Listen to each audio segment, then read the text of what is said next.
કૃષ્ણ ભગવાનનું પાત્ર પહેરી નહીં હોય તેને હું આ જગત સ્વીકારે નો સ્વીકારે સાહેબ અટાણે કલેક્ટરને મળવું જ પટાવારો પડશે વારતી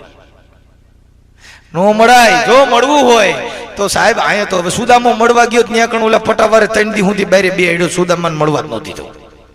ઈ તો એક કીધું બાપુ જઈને કહી આવો ને આપણે હું વાંધો ભલે ને તૂટેલ હાલ રહ્યા અને સીતરા જેવા રહ્યા પણ એને જઈને કયો તમારા મિત્રતાનો દાવો ધરાવે છે એટલે ન્યા જઈને કીધું ને ભગવાનને ખબર પડી કે મારો મિત્ર છે બાપા થોડી આવો અગાઢ પ્રેમ હોય ને તો આ જગતમાંથી ભગવાન ક્યાંય યોગ્યો નથી પણ આપણે ને ઈ પ્રેમ નથી આપણને પ્રેમ છે પૈસાનો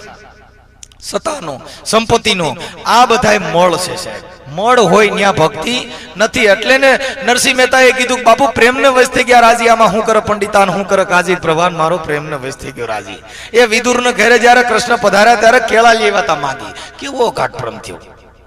એ એટલો બધો અગાઢ પ્રેમ થયો ગરબ કાઢીને નાખી દીધી ને સાયલું મીઠા ખવડાવવા એ તોયને જોયું જાગે પ્રભુ મારો પ્રેમને વશ થઈ ગયો રાજી આમાં હું કરે પંડિતાન હું કરે કાજી આ મને તમને એટલા બધા સંતોએ મહાપુરુષોએ ઉદાહરણો આપ્યા પણ આપણે જીવનમાં ઉતાર્યા નહીં આપણે મતભેદમાં રહ્યા ટીકા ટિપ્પણીમાં રહ્યા આપણે કોઈએ સાચું જાણ્યું નહીં